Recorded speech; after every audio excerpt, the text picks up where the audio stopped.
Pregnancy confirm होने के बाद, गुड न्यूज़ कंफर्म होने के बाद जो सारी घर में खुशियाँ आ रही है, उसके साथ कभी कभी प्रेगनेंसी के ये अनवांटेड और कॉम्प्लिकेटेड सिम्टम्स आने शुरू हो जाते हैं, जैसे कि बहुत वीकनेस लगना, जी मचलना, कुछ भी खाने का मन नहीं करना, किसी को कंटिन्यूसली नॉशिया वॉमिटिंग फील होना, तरीके अलग अलग टाइप के स्मेल आना या कॉन्स्टिपेशन होना।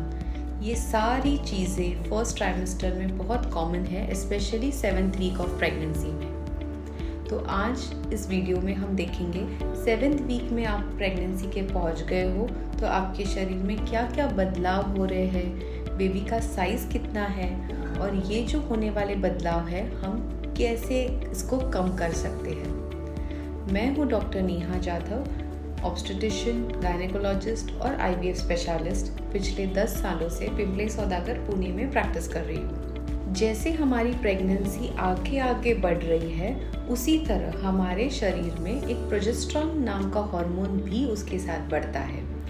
ये प्रोजेस्टेरॉन का नॉर्मली काम होता है कि गर्भाशय को रिलैक्स रखना, ताकि यूट्रस अच्छे से बढ़ सके और प्रेगनेंसी को अच्छा पोषण मिल सके।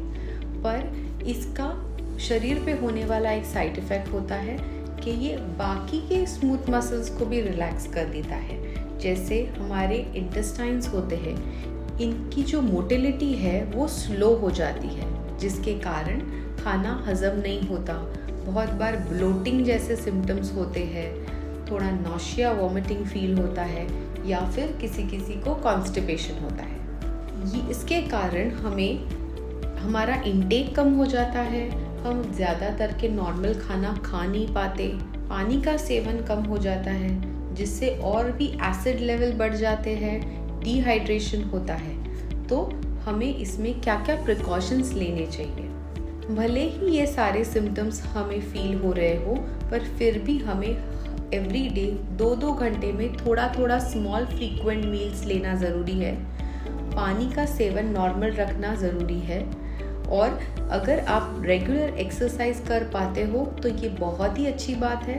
पर अगर वीकनेस के कारण, काफ़ी लेज़ी लग रहा है इसके कारण, अगर आप एक्सरसाइज नहीं भी कर पाए तो आपका रूटीन वॉक करना ज़रूरी है, जिससे आपकी ये इंटेस्टाइन की मोटिलिटी थोड़ी बढ़ जाती है और ये सिम्टम्स कुछ हद तक कम हो जाते हैं।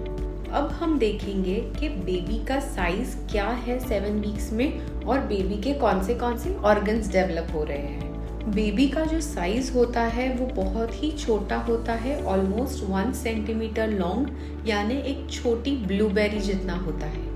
बेबी का हर एक ऑर्गन डेवलप हो रहा है, बेबी का ब्रेन डेवलप हो रहा है और काफ़ी फेशियल फीचर्स भी आना शुरू हो गए हैं, जैसे कि आईज का लेंस शुरू हो जाता है आना, आईज डेवलप होने शुरू हो जाते हैं, नॉस्ट्रिल्स, नोज़ बनना शुरू हो जाता है और बेबी का जो हार्ट बीट है वो अभी 110 से लेके 140 बीट्स पर मिनट तक आ जाता है। बेबी के छोटे लिम्ब बड्स भी आना शुरू हो जाता है इस वीक के एंड तक, और ये सारी चीज़ें हमें एक वायबिलिटी या फिर डेटिंग स्कैन में पता चलती है।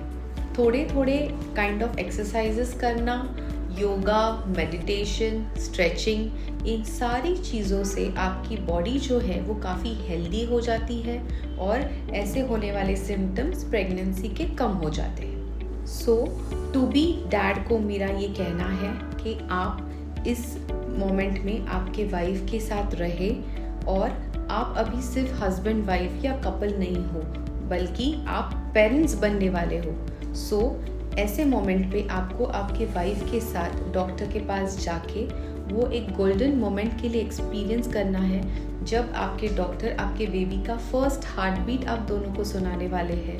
और ये बहुत ही लाइफ टाइम मेमोरी होती है, ये एक बहुत ही गोल्डन मोमेंट होता है जो आपको दोनों को साथ में एक्सपीरियंस करने से आप बहुत अच्छी मेमोरीज बना सकते हैं।